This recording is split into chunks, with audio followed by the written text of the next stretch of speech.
My guest Grace's narcissistic husband blamed her for everything, and they were on the brink of divorce.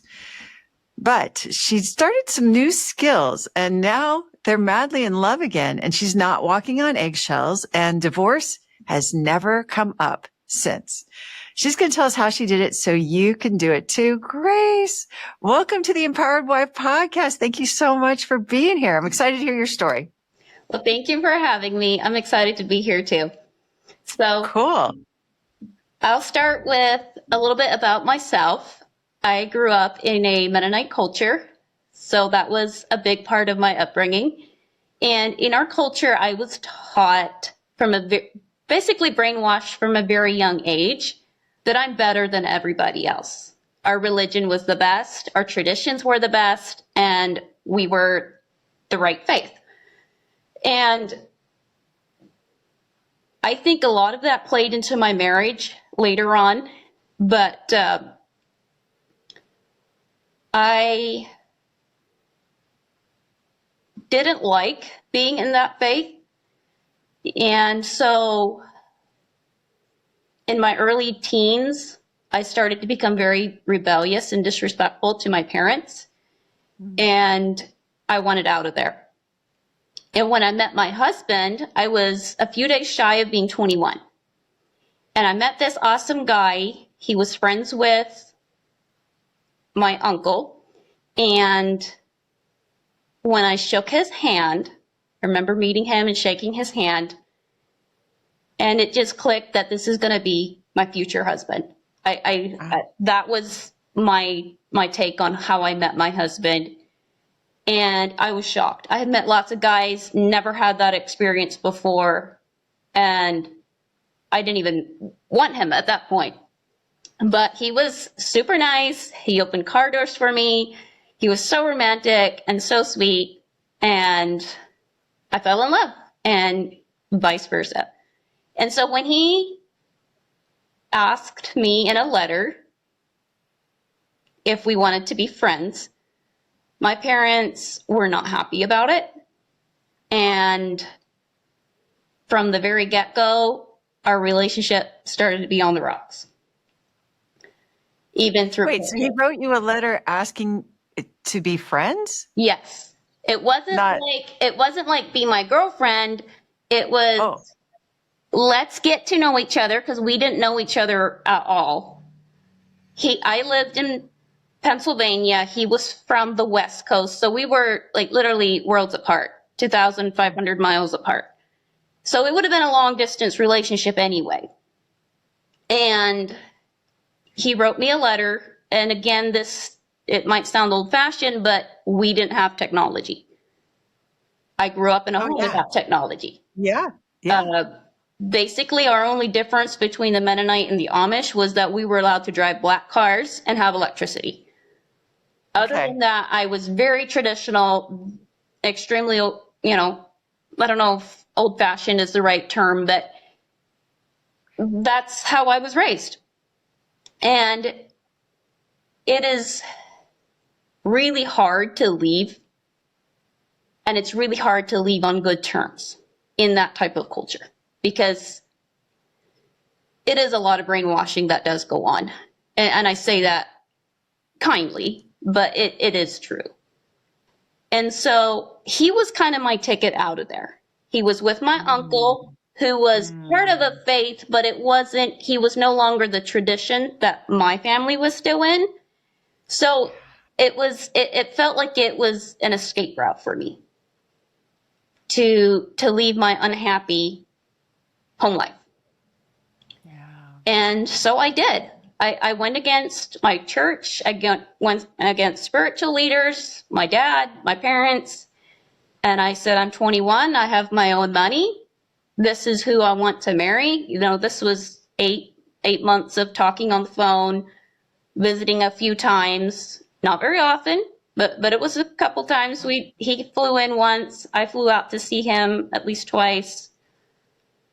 And I moved in with my uncle till we got married in the West Coast there. And that's how we started our little home. And from the get-go, he told me later he would hide bottles around the house. And I'm an innocent, I'm sorry, but in a lot of ways, he married a 12-year-old. I've said that before. Like, I didn't even know what intercourse was when I was getting married. That wasn't talked about in my culture. Wow. I didn't know anything about drinking. Okay. I was There was I not a was drop of so alcohol. blonde. Like I'm kind of I used to be a blonde for real, but I was I was a blonde. You know, I did not know, and I was innocent in so many ways, but I had no idea he was hiding bottles around the house drinking because I've never been around somebody who's drinking in my entire life. And Wow. so that's how that started and went down. And it was pretty good. You know, it was so much better than my parents' home. He would hold me when I cried. I remember being really homesick sometimes because that culture does make you feel safe. And I left that safety net. And he would hold me when I cried and when I got homesick. And then I kind of tried to make things up with my parents. Like, when I say make things up, I mean smooth over what I did. Kind of like, I'm sorry, but I'm not sorry. Yeah. Yeah. And so I tried to better my relationship with my parents. And I felt like I was always in the crossfire the next few years because my parents were so disrespectful to my husband when we were dating that it burned him. I mean, he was done. He married me, and that's who he wanted, and he wanted nothing more to do with them. Mm, And that's painful. definitely. You know, that it really hurts because after all, they still are my blood parents. And my siblings were in the same, maybe my brother not so much, but my sister was really aligned with my parents. And so it felt like I was the black sheep that left. And Lonely feeling. yeah, very lonely. We had our first child just over a year after we got married, and that was fine. I started losing more and more of my traditions, which drove me farther and farther from my parents. And then we had our second baby, and that pregnancy was really hard. And early on, there was a lot of spotting in my pregnancy, which caused for a lot of concern, a lot of worry, stress.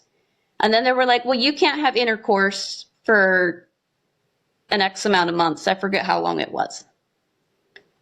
And we were, I think a lot of it was already starting to, like, the resentment towards him was starting to build up a little bit, but that definitely made it a lot worse. And so we were told by the medical system we couldn't do what married couples are supposed to do, you know? And that was really hard. And then we had a traumatic birth with our daughter. And Oh, I was in shock about what happened. I was very angry.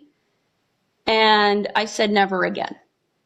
I will never have more kids. Never. I will never do. And he said the same thing. We don't ever want to have more kids. And then we had the argument of who's going to get fixed. You know, him versus me. And we couldn't agree on it. I refused to go back in for anything. He refused to go do anything. And so we were both stuck.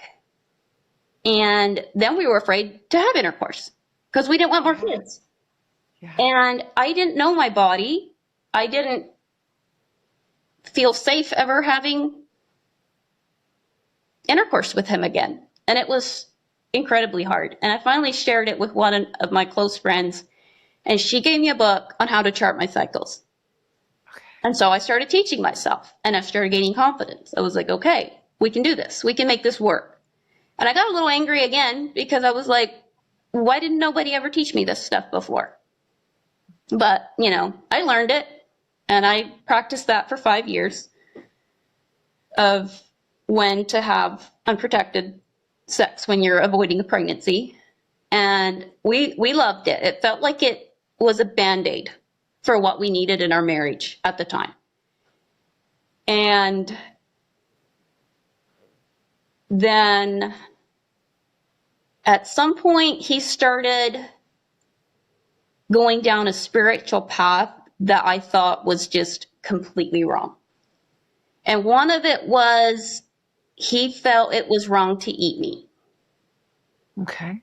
And so he asked that I do all the, I was already doing most of the cooking simply because of my traditional upbringing. I was with a mom who did all the cooking, all the cleaning, took care of the kids, and my dad worked and, was with the church leaders and that type of thing. So she was kind of what I would view as a doormat mom. And that's how I was brought up, because divorce was never part of my culture, ever.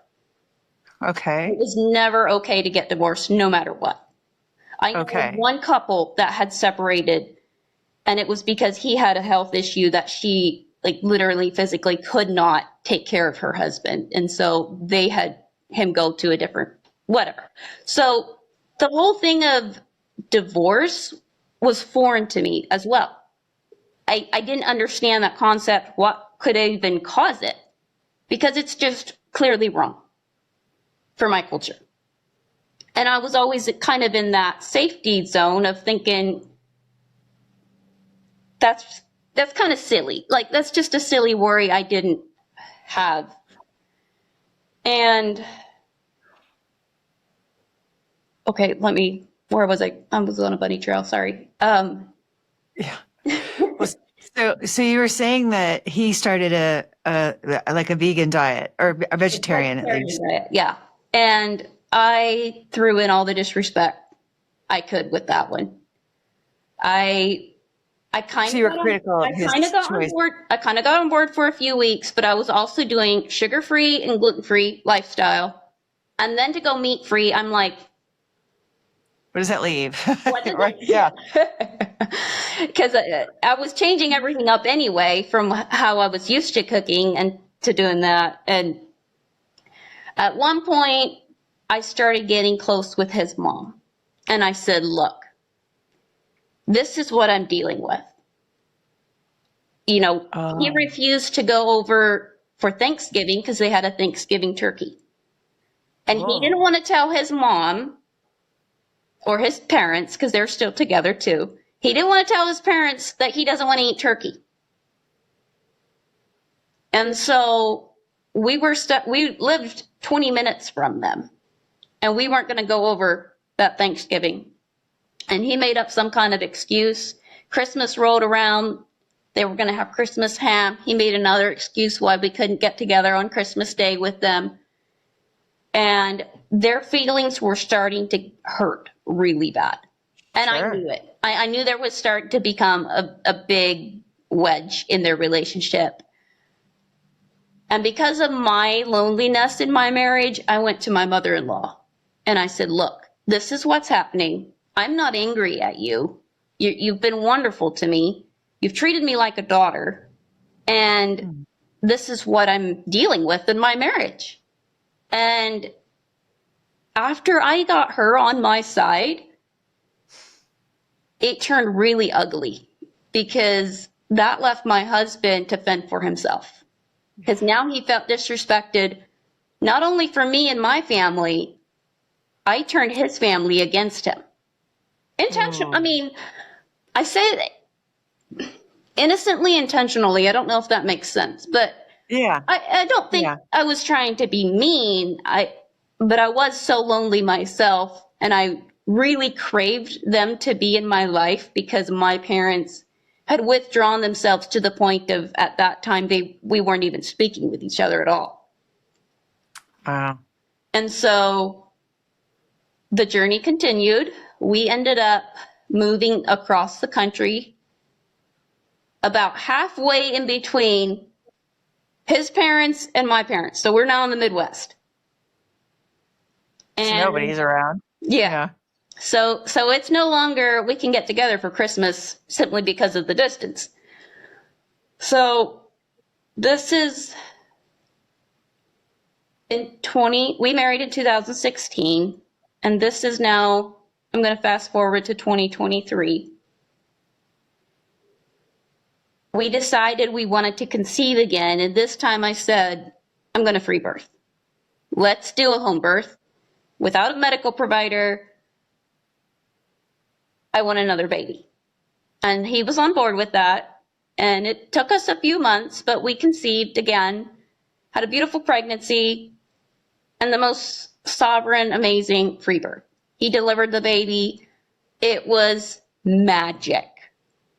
Wow. I was on a high forever after that. And after that, I was like, okay, I want to become a midwife. Okay. You know, the doctor screwed up my second birth. I'm going to be here for women with birth trauma. I want to become a midwife after this.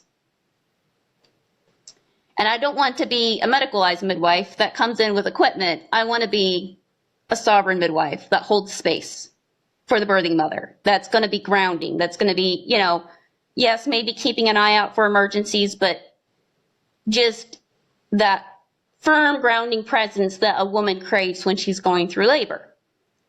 And he said, okay. And we looked into the woman that had inspired my free birth.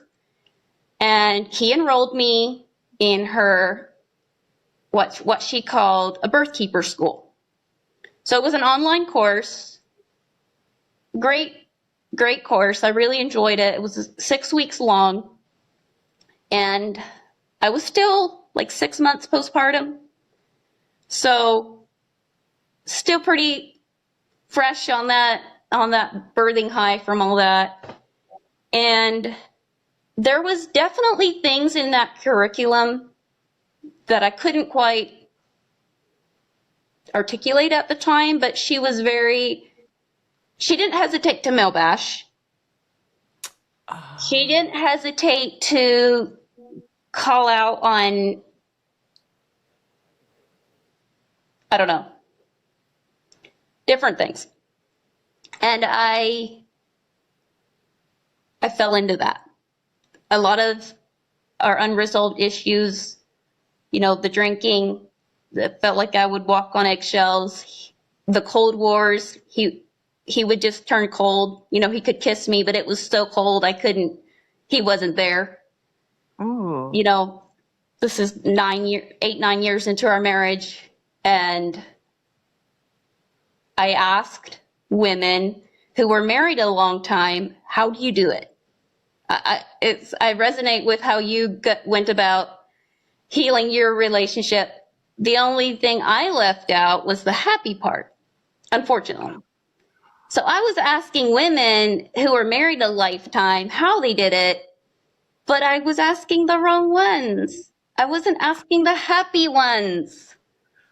Oh, no. So that got me more advice, like, oh, you need to protect yourself.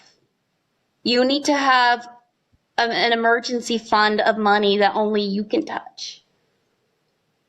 You need to do something for him every day. Oh, no. And so I was trying these tips. Please do not try them to our listeners because they did not work for me. They are not Laura Doyle skills. Oh, man. And I thought I was the perfect wife. I mean, I knew how to cook. I knew how to can. I dressed really respectfully. You know, I didn't draw attention to my body because I'm very self-conscious about what I wear still.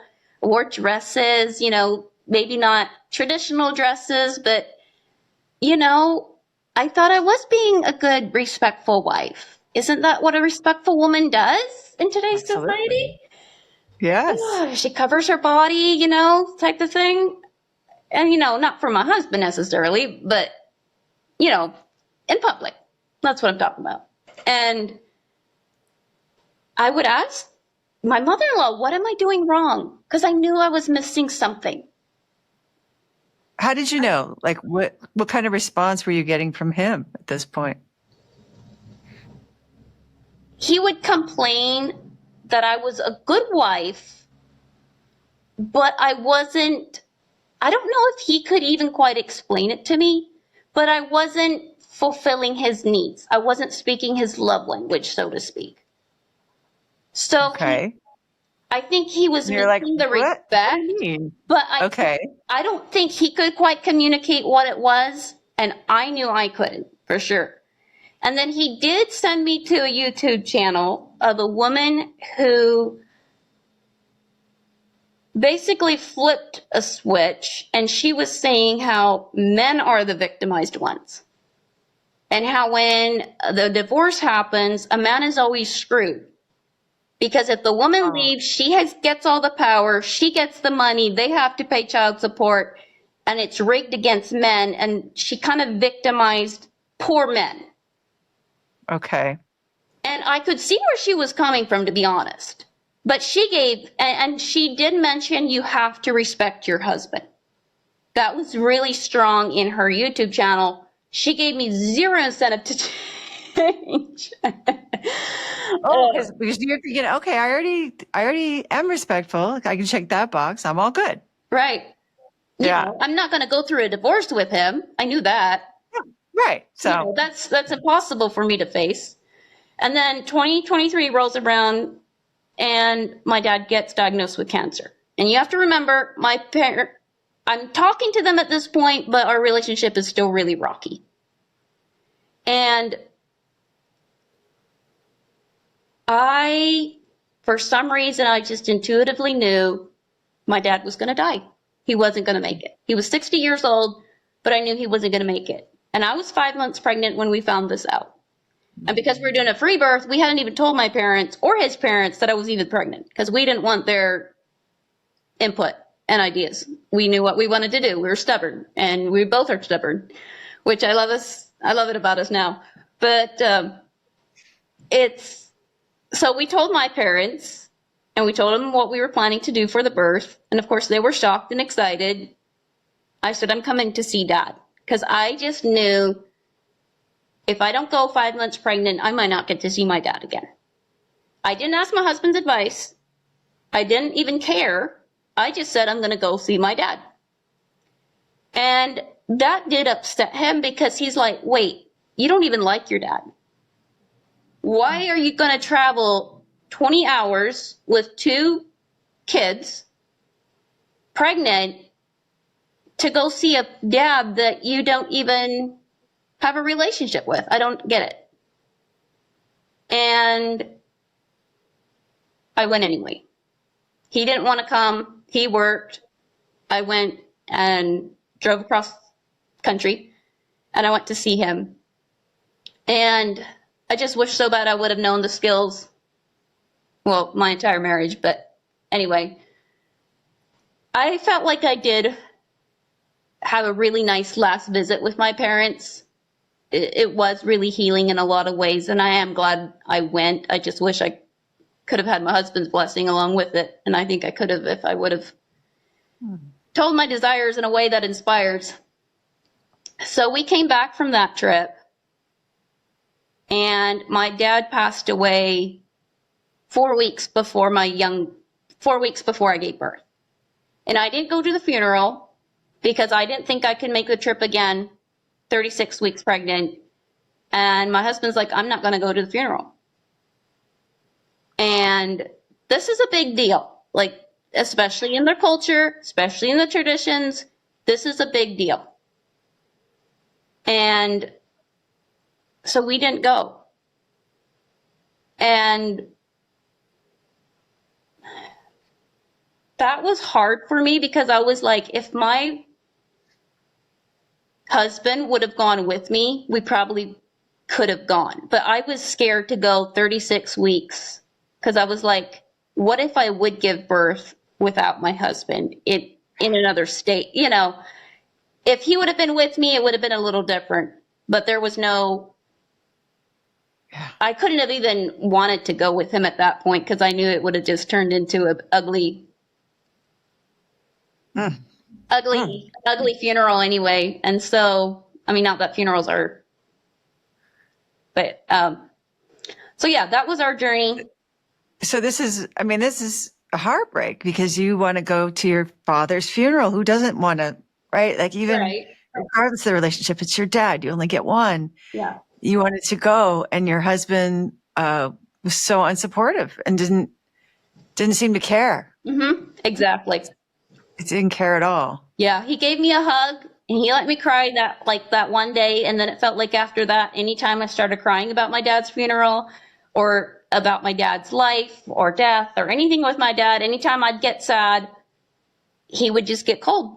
And I was like, he doesn't care. That's just the story I made up in my mind is,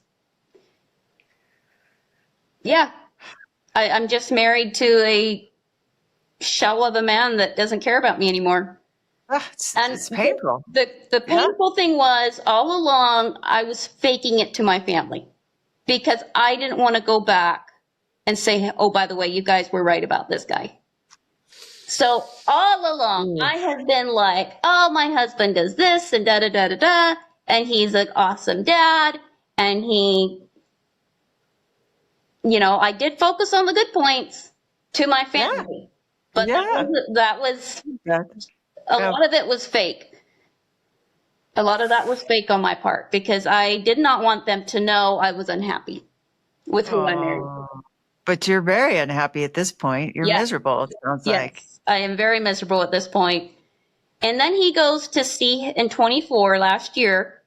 It got really bad. What happened? He went to see his parents for a week.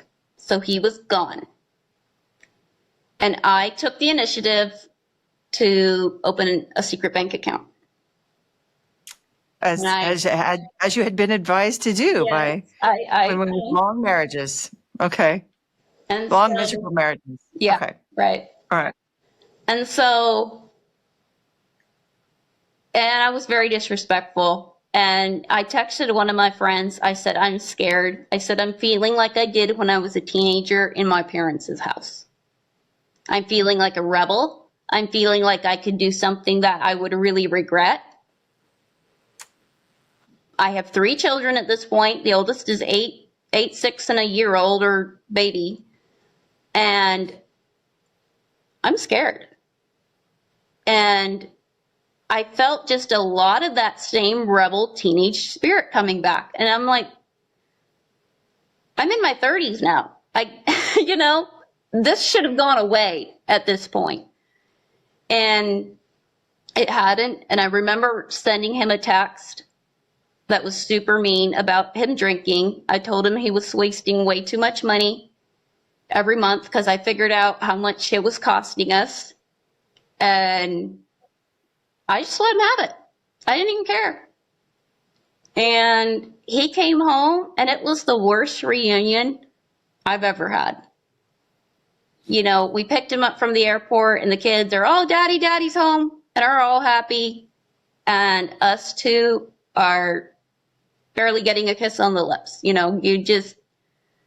This is a week apart. And I'm like, something is really, really, really wrong with my marriage. This is not how it's supposed to be. We kept going on, limping along. I should also add, with the free birth and him delivering our baby, it felt like a Band-Aid. It felt like it improved things for a little bit. Okay. He was a wonderful supportive with that. And again, it felt like it fixed things for a temporary period of time. And so I was thinking also like, oh, well, maybe we just need another free birth, Yeah.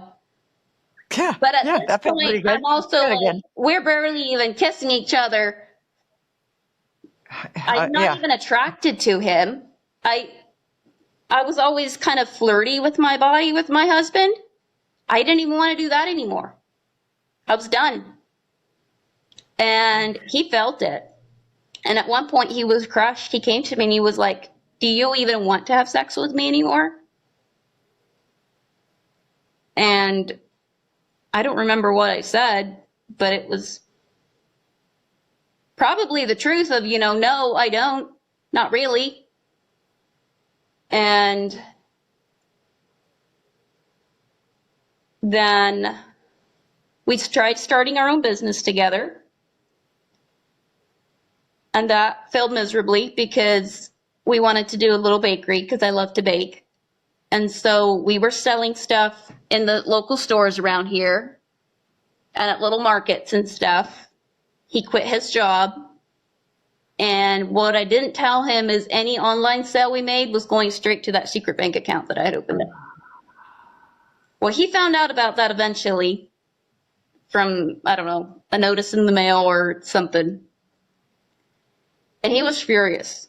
He was like, I feel like if you'd have $100,000, you'd be just gone. He said, the only thing keeping us together is that you're scared you won't have money, because he knew we couldn't even afford a divorce, really. He owned all the vehicles, so I knew if I take off in a vehicle, I could probably get in trouble for that because they're technically not in my name. And I was feeling trapped. I had nowhere to go. And Wow. with the bread sales, I made friends with a woman. She lives a few minutes away. And I told her a little bit what was going on with us. And she got really upset. She said, well, if you need to get out, she said, let me know. You can come live in my house. And I'm like, no, because I was just complaining at that point. But I knew things were bad. And What did you tell her that got her so motivated to take you in? I told her that my husband said I'm lazy. I needed to get the 1-year-old potty trained. And I needed to have the house in order for him because he hates clutter. I'm a hoarder. I'm very sentimental. So I hang on to stuff way longer than he ever does, and it annoys, or it did. It used to annoy the heck out of him. And, basically he gave me a list of rules that I needed to follow if we wanted to stay married. And I felt it was abuse at that point. And I felt he was and every time we tried to talk, I would start crying, and he's like, I can't even have a conversation with you anymore without crying. Can't you just grow up? And Oof. I think at that point I was using tears for manipulation. I didn't know it at the time. But at that point, it was the only skill I had for self-defense. Yeah. I would just cry, Yeah. and I was always sad. The kids knew I was sad. Whenever they'd ask me why I'm sad, I would always blame my father's death, even though that wasn't the root cause of it. And what really scared me was at one point, I told my sister, I said, look, you can't tell anybody, but I'm in an abusive relationship. I have been for years, and I'm thinking about a divorce because I said, I don't know what else to do. And she got really scared because we had already lost dad, and to them a divorce is, you're really going to hell now, sister. Oh.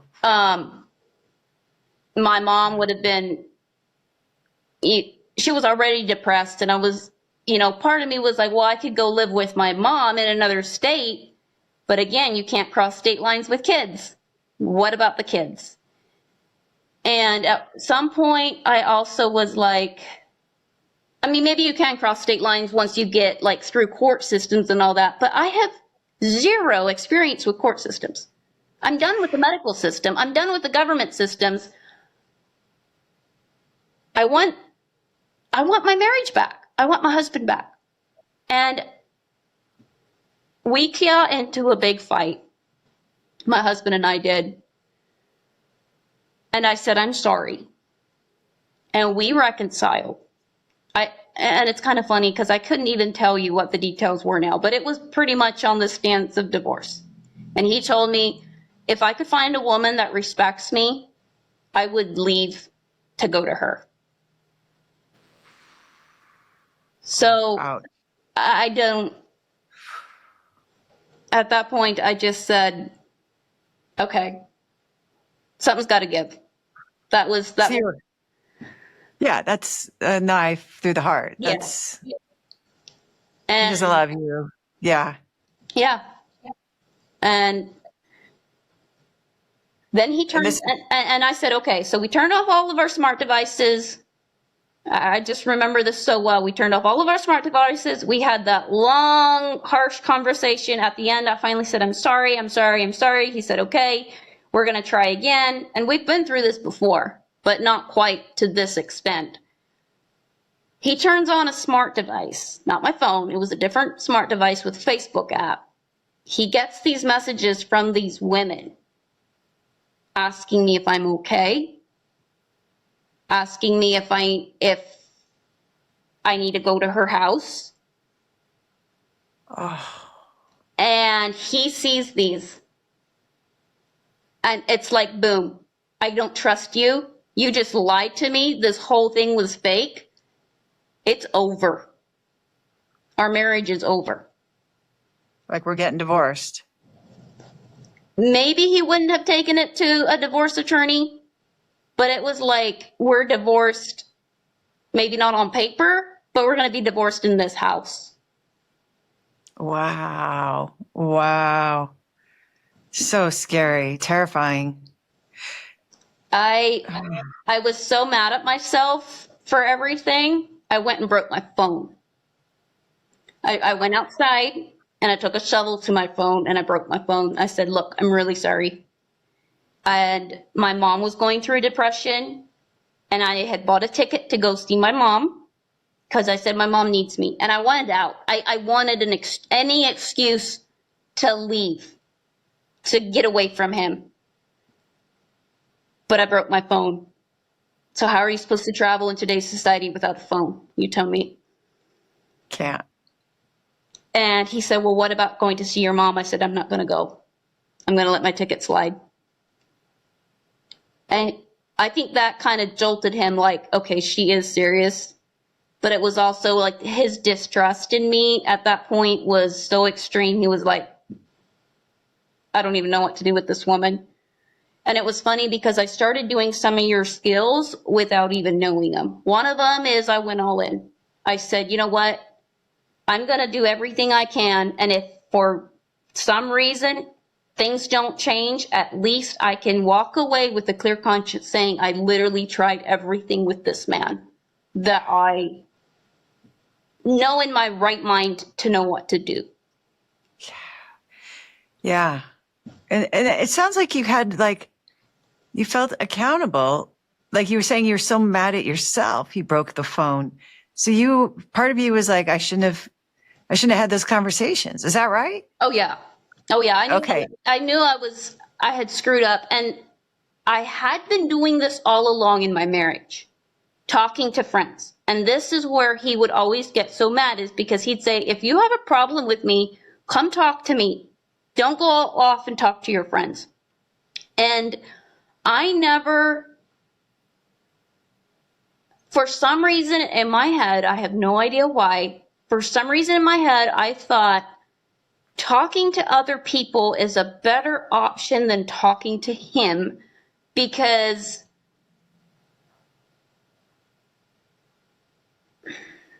I thought he would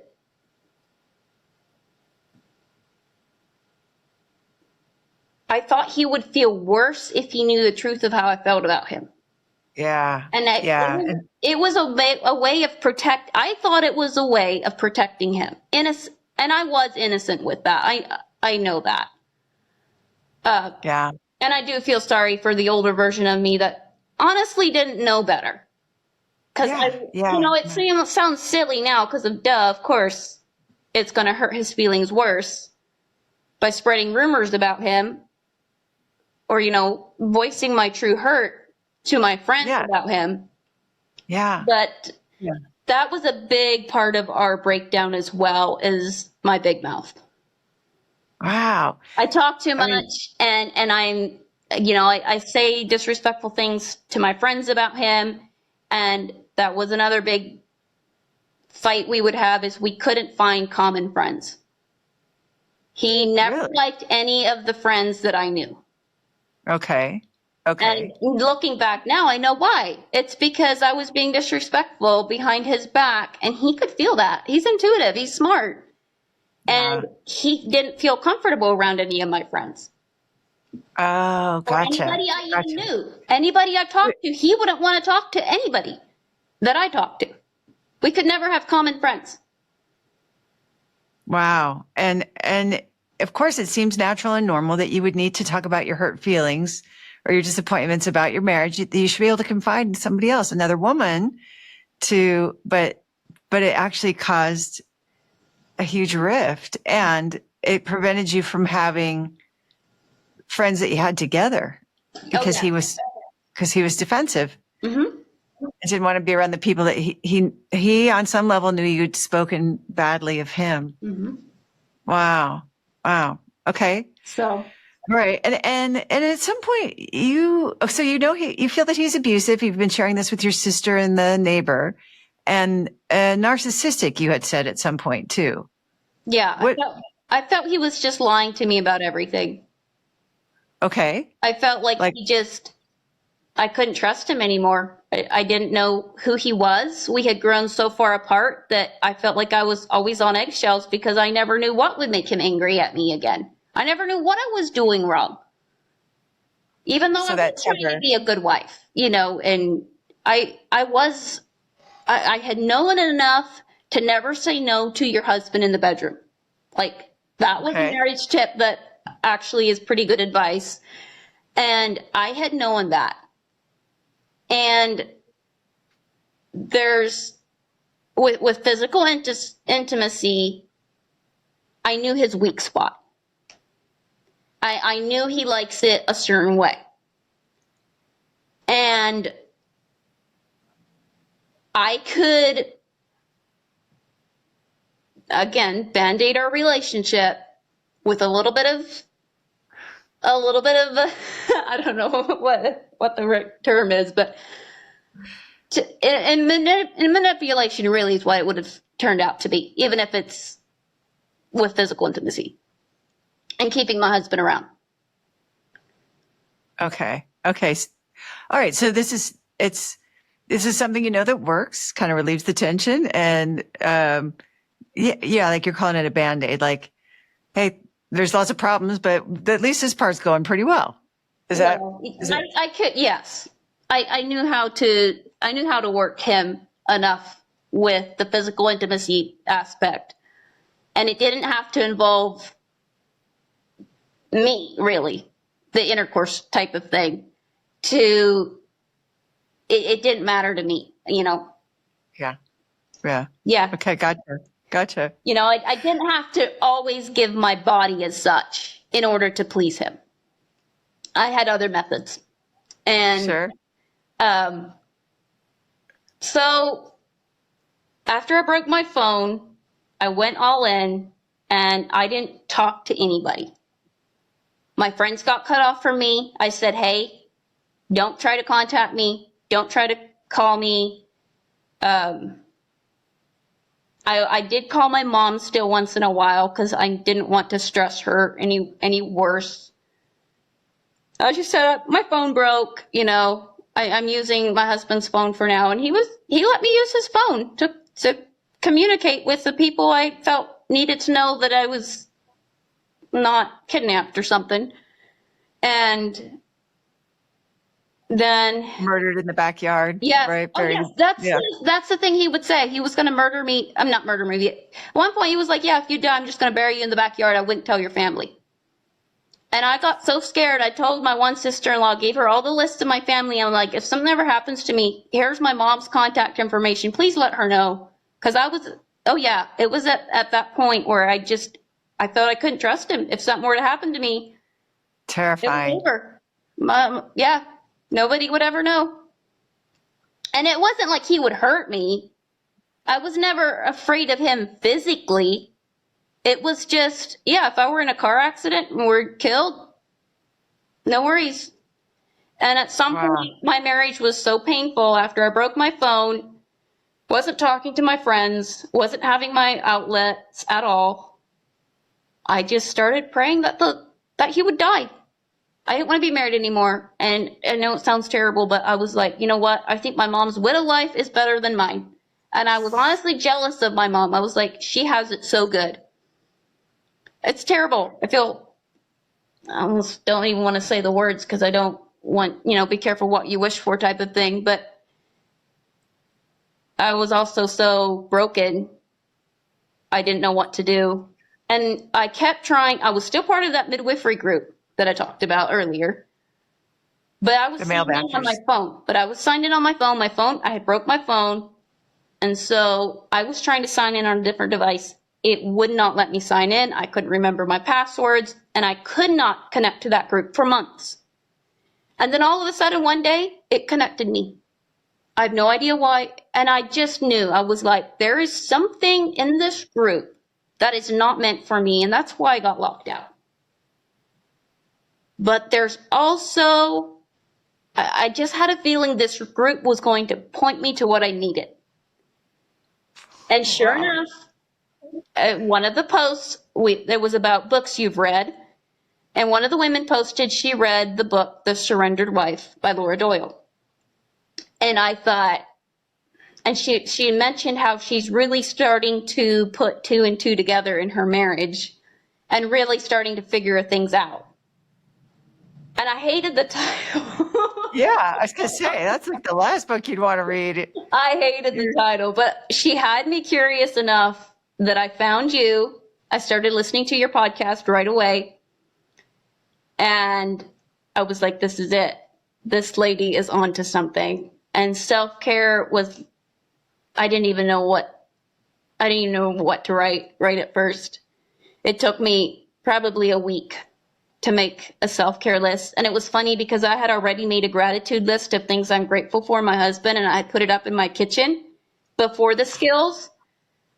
And so then I made my self-care list and I put that up right next to my gratitude list for my husband, because those two lists changed everything in my marriage. The gratitude list, focusing on my husband's good points, and my self-care. That changed everything. And then I was never an Amazon, I never had a Audible membership with Amazon. And so they said I could get one free book. I know, I'm sorry, I'm a freeloader, but Good. I was able to get your book. I downloaded it for free because it was my first book. And then I listened to The Empowered Wife, and I tell everybody about that book. I was like, I need to get the hard copy one of these days, because it is like, the podcast is awesome because stories of women are medicine.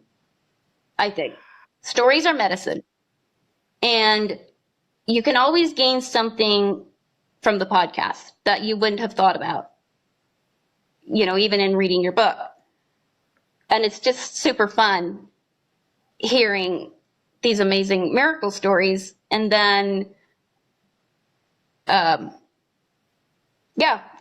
I read listened to your book and listened to your podcast, everything changed. And we would have periods before where things would get better in our marriage, and then we were back to nearly, nosediving into a divorce. That's about as bad as it got. And then with these skills and with self-care, oh my gosh, you feel it feels so sustaining. And I know if I'm ever going to run aground into something in my marriage again, I know you have a coaching program, and you've been doing it for 20, 30 years going on, something like that. And I'm just like, you guys aren't going anywhere.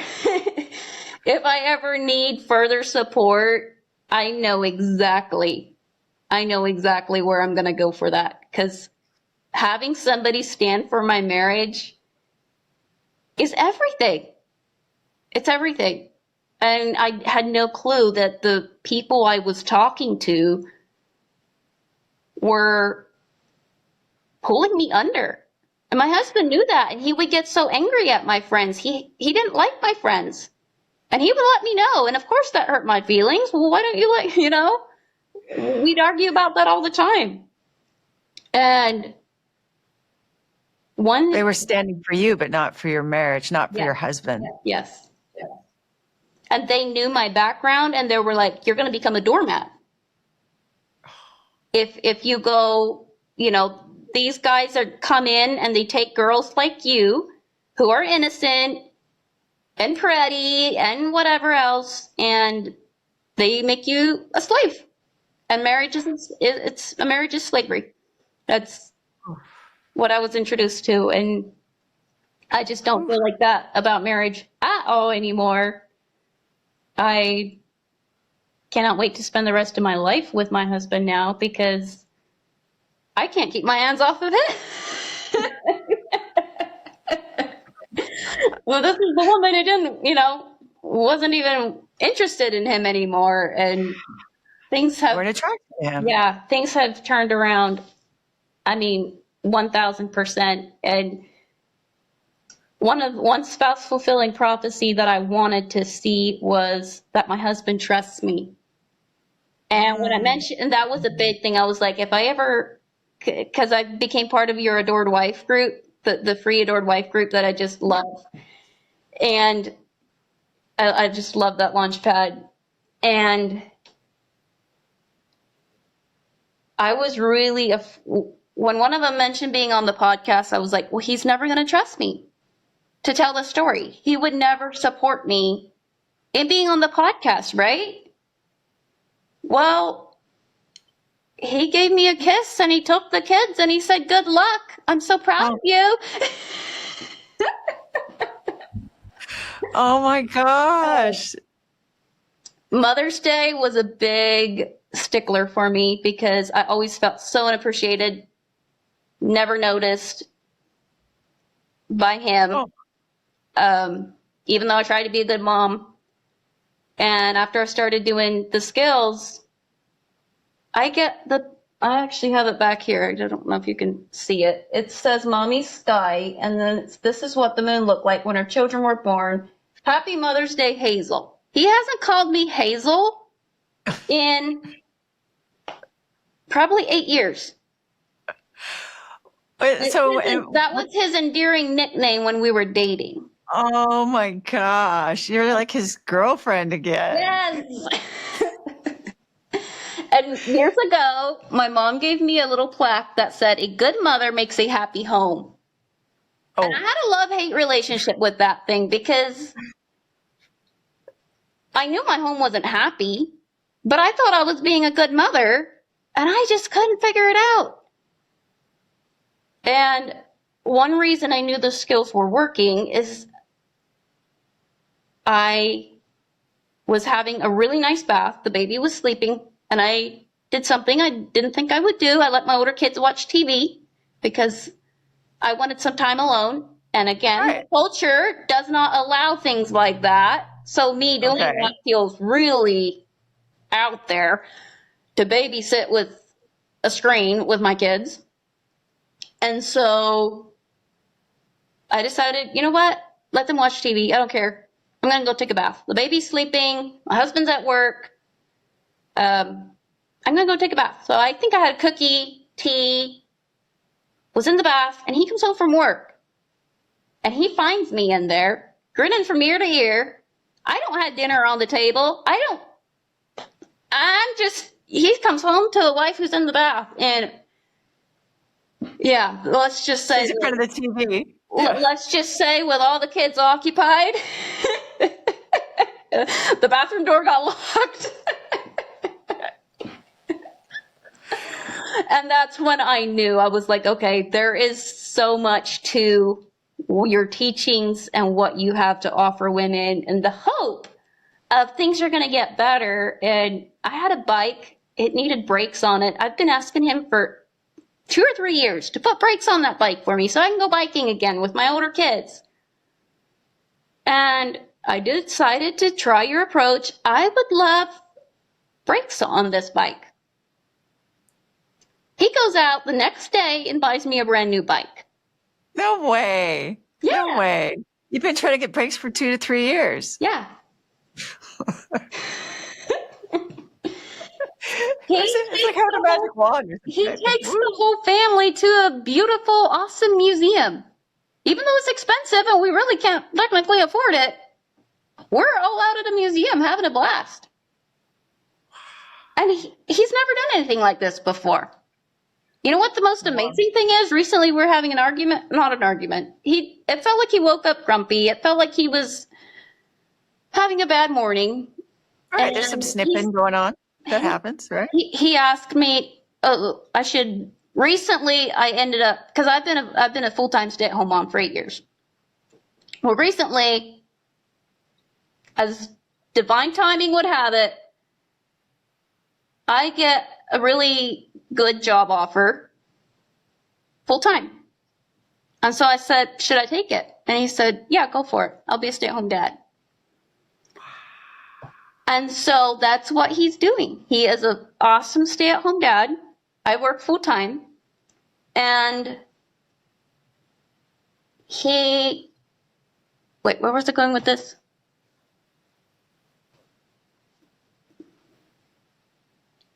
Well, you're talking. Our conversation. He told me, so he asked me what he should make for dinner. Because he's a stay-at-home dad now. He cooks the meals, and I leave for work. And I said, why don't you make a potato salad? He's like, oh, it's too much work. He doesn't want to make potato salad. I said, well, then do baked potato. Oh, I can't do baked potatoes. I have a baby to take care of, and it's too much work. And the conversation just started being icky. I couldn't, and so I just was like, okay. I started using your metaphor of duct tape. Started saying, and I hear you. And then at the end of the conversation, all I said is, I would love baked potatoes for dinner. And he says, okay, I'll make you baked potatoes. I was like, what? You just told me all the reasons you couldn't make baked potatoes. I could go on and on. And then the best part of this story, it gets better than this. I'm almost to work, because it's a 45-minute drive. I'm almost to work, and I get this text message from my husband saying, I want to buy you a ticket to go see your mom. Oh. Laura, I could have, even if I don't know when I'll get a chance to go see her, but he says I need to go see my mom now. And then it's not just me he's making gifts for. Recently, he handmade her a beautiful cross and wrote love ya on the back of it to my mom. Wow. Well, how did this even happen? I don't know. What happened? I don't know. I'm not walking on eggshells anymore. You're not going to what? I said, I'm not walking on eggshells anymore. No, I guess not. Not. So another miracle is I have a coworker. Sorry, I know we're running out of time. My coworker told me she needs her yard mowed. She doesn't have a mower. She's elderly, and she needs her yard mowed. All I did is I went home and I told my husband about it. She lives about 15 minutes away. So it's not even like next door. He has to load up a mower, drive a distance. He says, I'll mow her yard. Oh my gosh. This is the guy that acted like anybody I knew was the plague. And avoided everybody that I talked to. Yeah. And so he went, he's mowed her yard twice now. Oh my gosh. Oh my gosh. He doesn't drink anymore. He doesn't drink anymore? No. The guy that used to hide bottles around the house? What happened there? He doesn't like beer anymore, he says. He doesn't like it now. He doesn't like how it makes him feel. Oh, we'll have a little celebrating drink together once in a while. But it's not something he needs to have, because that was one big concern as a stay-at-home dad. I'm like, is he just going to stay at home and drink all the time? I didn't tell him that, but it was in the back of my mind. I'm like, is this what I'm going to be working for? But no. He fills up my car with gas. I never have to get my own gas. Because you're just a princess. And I drive 45 minutes. I go through a lot of gas. So twice a week, we have two vehicles. One's the older commuter car, and then one's more of the family car. So I take the older commuter car 3-4 days, and then I fill out the rest of the week with the other car. But he always keeps gas in my car because my coworker, I also take her to work sometimes. So we do talk a lot. The one he mowed the grass for, we do talk a lot because I take her to work sometimes. And she said, I want to pay you, I want to get gas for you. I said, oh, no, good luck. My husband does it all. No, you can't get gas for me. Wow. So he knows you're spending a lot of time talking to her, and he knows you're speaking well of him. Yeah. Yeah. It So makes all the difference. you restored the respect, because he kept saying that, right? Or he Yeah. said, if I found a woman that respected me, I'd leave you and go to her. Yeah. So how does he know you're so respectful now?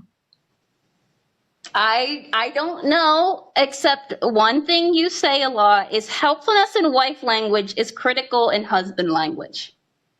I have had to stop myself so many times from being helpful. Oh, and then another thing, he pays all of our bills. And I had to ask him twice. The first time he said, no, that's why most women are secretaries, because they're better at doing the finances and paying the bills than men are. I'll forget.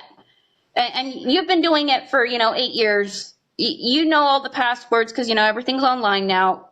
You just keep doing it. And then I came to him again and I'm like, I can't.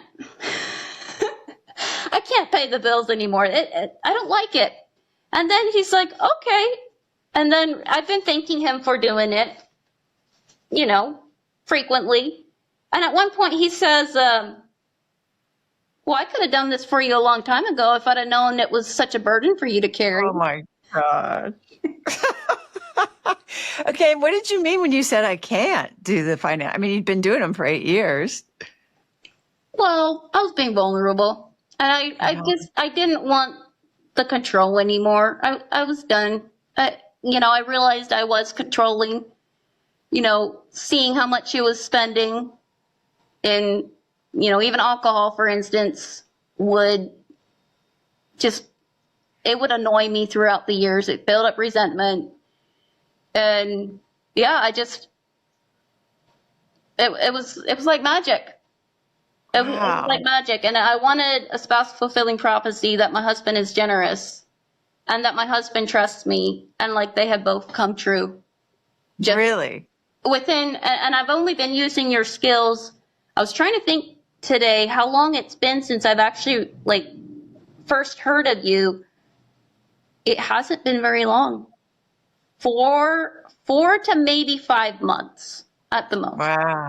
Wow. And that's without coaching. I'm always like, man, someday I want to get coaching and become a coach because I just fully support your program. And I just feel like you have so much other juicy stuff to offer, but I'm also the type where I need to take baby steps to get going to where I need to go. And, right now we've had the kids have had a huge adjustment. They really have in having him as a stay-at-home dad versus me being a stay-at-home mom. But one more quick story.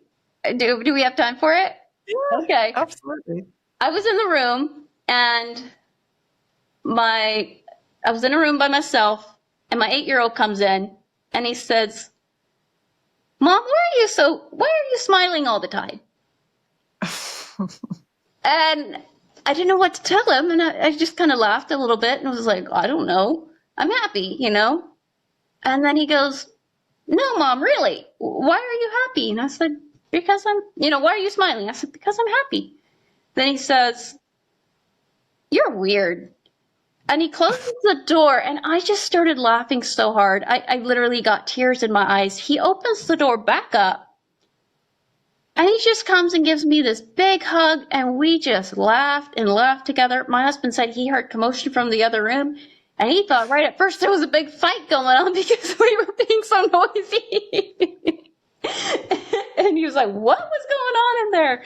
And I was like, I told him the sweet little conversation I had with my 8-year-old. And, these are the kids that saw me crying. And at one point I was turning my kids against their dad. And I would tell them, I'm sad because dad did X, Y, Z to me, or I feel like he doesn't love me. And I don't know. I did let my kids, especially they're 6 and 8, I did let them in on, because I believe in being honest.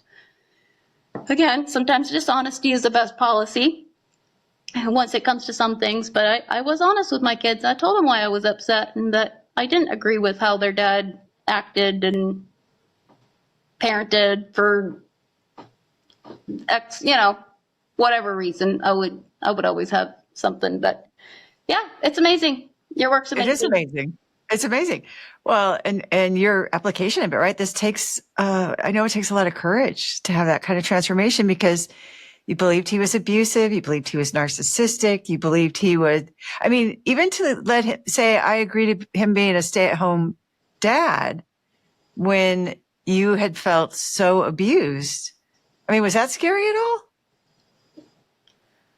No, because at that point I realized, and even in the battle days, I realized nobody is going to love my kids the way their blood father will. And I mean nobody. And like as soon as my friends had suggested, oh, we'll help you find a new husband, we can help you, I'm like, oh no, this is not the road I'm gonna go down on. I'm not gonna have my kids around boyfriends, around other men. I don't trust other men. And my husband told me, he said, if you want to leave me, go. I'm not gonna lay a finger on you. And he said it with tears in his eyes. I mean, because I was so bitter at that point that he didn't know what I was gonna do. He really didn't. He didn't know what he could trust me with. I mean, this is the woman who opened up an account behind his back to try to get out of her marriage, and he knew why. He's not stupid. He knew why I had opened up another account. No, it's very tuned in. I definitely closed that account, and I put that money back in our joint account, because we had been having a joint account for 8 years. And next year we get to celebrate our 10th anniversary, and I cannot wait. I just know it's gonna be so freaking good. And he took us to a trip. This was before the skills, but he did take us on a road trip to see his brother, who lives about 13 hours away. And it was just after I had broken my phone. I wasn't talking to anybody, and I just sat back and duct taped in the back seat. And there was only really one instance on that trip where I started getting controlling, because they wanted to give us a bike and he didn't think it would fit in our car.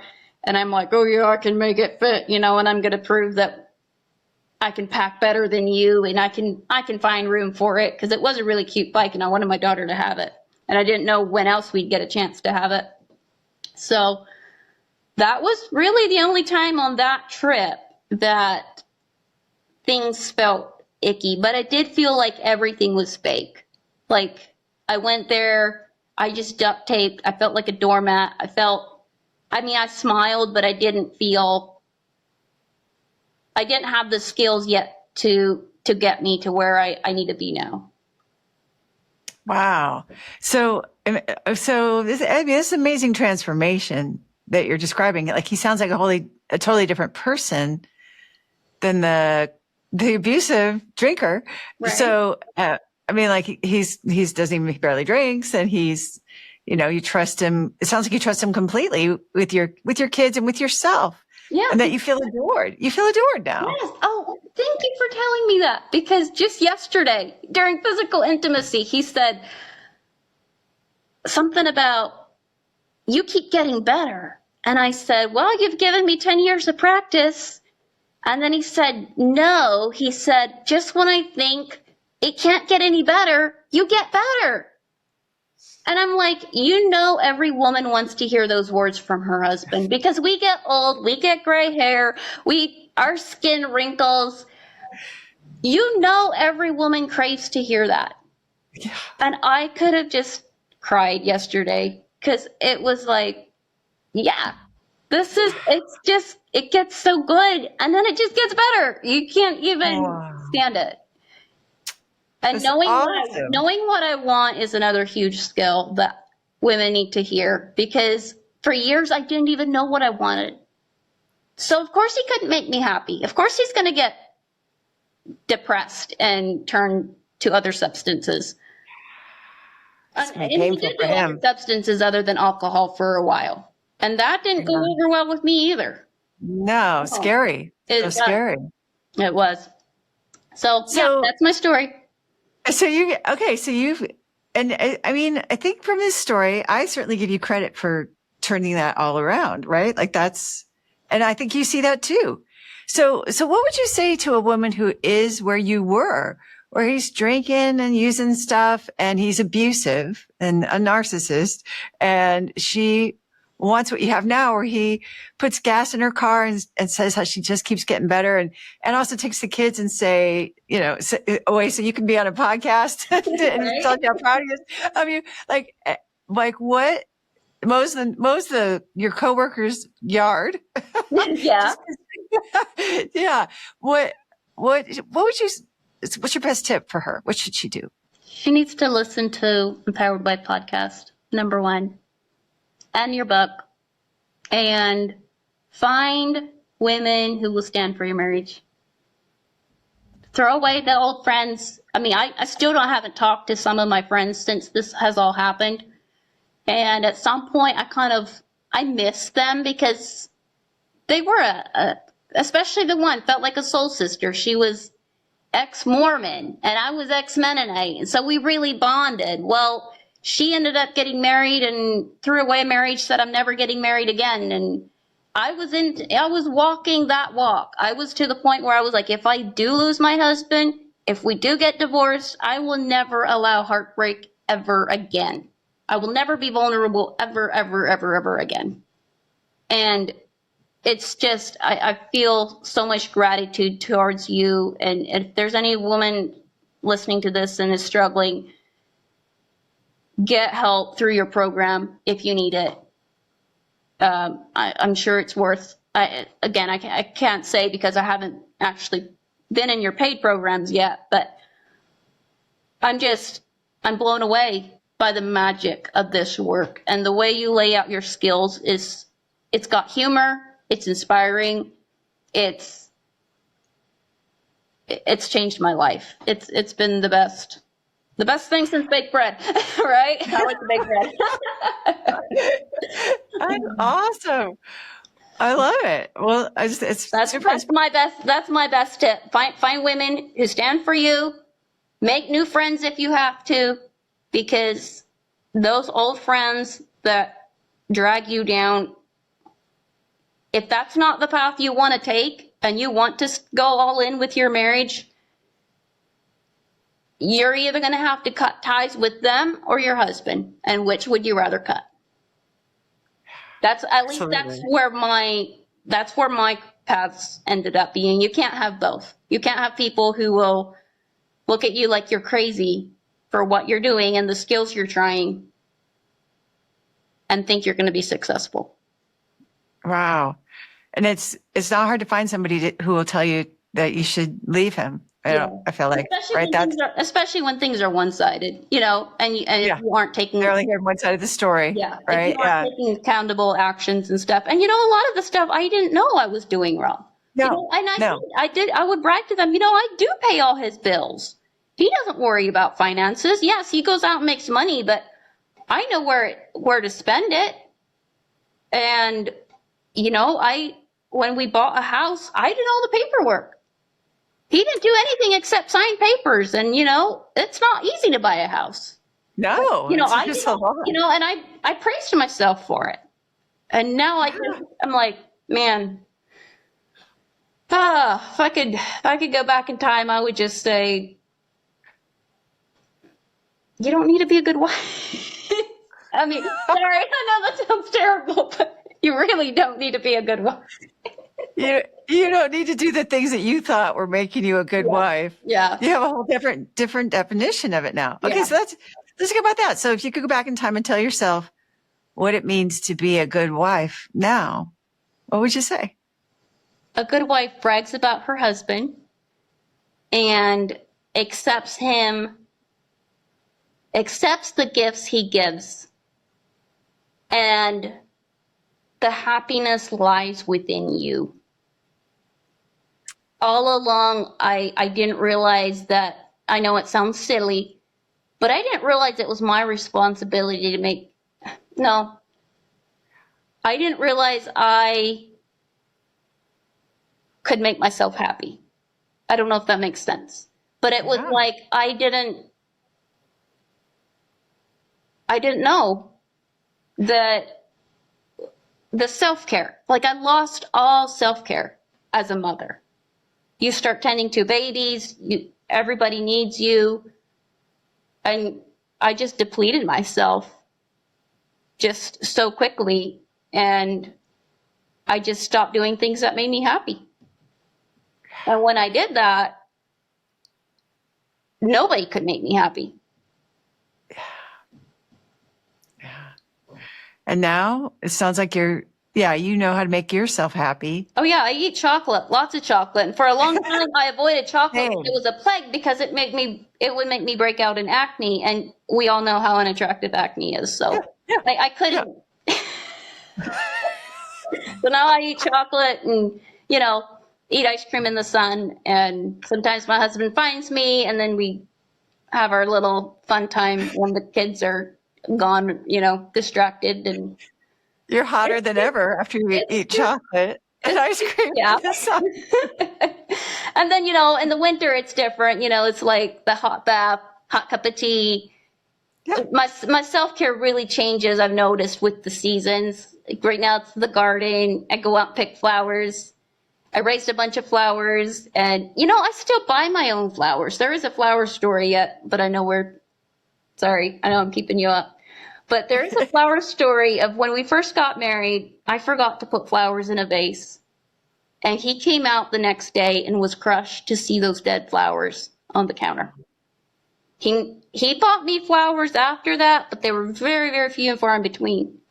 And he never forgot that. He never forgot how it made him feel when I didn't show, because I was a terrible receiver as well. I know you say receptivity is the essence of femininity, and I have really, really had to work hard on being a gracious receiver. And I just started buying my own flowers. And it makes me happy to have flowers on the table. And I've realized I'm not buying them because he isn't, or because I'm being resentful towards him for not buying me flowers. I can make myself happy buying my own flowers if I really want flowers on the table. It's not because I'm angry at all. It's just I like flowers. And one of your biggest, I had a really big test of faith one time about receptivity. Is I was in one store, he went to the thrift store, he comes back and he has these 2 t-shirts for me. These are extra large t-shirts. I don't wear extra large. No, I'm tiny. No. I've always been tiny. To the point of, almost being ridiculed that way. And I didn't know what to say. And so I just said, thank you. And I tried to be happy and smiling about it because of your skills. I was so glad I had your skills, because I was like, okay, receive, receive, receive. Then later he says, okay, I have a funny story to tell you. He said, I did not pick out those shirts for you. He said, I don't care if you don't like them. He said, I was at the cash register. Somebody had left them laying there, and the lady thought he had picked them out, and so she rang everything up. And he said, wait a minute, that's more than I expected my total to be. And then she said, well, aren't these shirts yours? He said, no, they're not. Well, she was going to have to call a manager up to figure, I don't know, I guess she was new or something. And he was like, no, don't worry about it. And he just paid for them. And as a joke, because there were women's t-shirts, as a joke, he was like, he bought me t-shirts that he hadn't intended at all to buy. And it was so funny. And it could have ended so badly. It could have. Why would you buy me these? Right. What were you thinking? Right. Yeah. Don't you know anything about what size I am? Or, right? So instead you guys just had to laugh about it. Yeah. And it was just super funny. And it's still funny. I still have those t-shirts, because even though I'll probably never wear them, they just make me laugh every time I see them. I love it. Wear them in public, whatever. Wow. And how do you think it's affected your kids that you've done all this? Well, I didn't think it was affecting them until, like I said, last week, my son came in and was wondering why I'm happy. And then I was like, okay, he does see. He does notice. And because we weren't like fighting, yelling ever. It was always like cold wars and tension, and just mom was crying and sad all the time. And it just feels really relaxing. I let my husband do the dishes, however he does the dishes, let fold laundry, however he folds the laundry, and I just receive. I feel like I barely lift a finger around the house anymore because I mean, I'm always at work. I'm not always, but I am working full time as well, which I don't know even if I were to be a stay-at-home mom. In some ways, I hope that we can flip the switch again sometime, because I would love to experiment these skills as a stay-at-home mom and wife. And we homeschool. That's another thing. He does the homeschooling with the kids too. So he's amazing. Wow. He's He's amazing. I could He not. sounds wonderful. And congratulations. I definitely want to present you with my Best Wife Award for your incredible accomplishment. I can't think of anything I admire more than fixing your family, becoming that happy mom and happy wife who just feels adored and grateful and is so respectful. And it does sound like a miracle. It sounds like a series of miracles.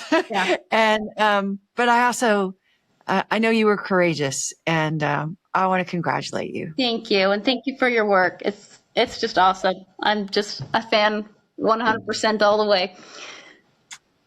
Well, thank you so much. Thanks for coming on and inspiring all of us with what's possible, and it being so authentic. It was a riveting story. You did a great job. Thank you. Bye. Thank you. For more of the proven secrets on how to make your marriage playful and passionate without his conscious effort, check this out.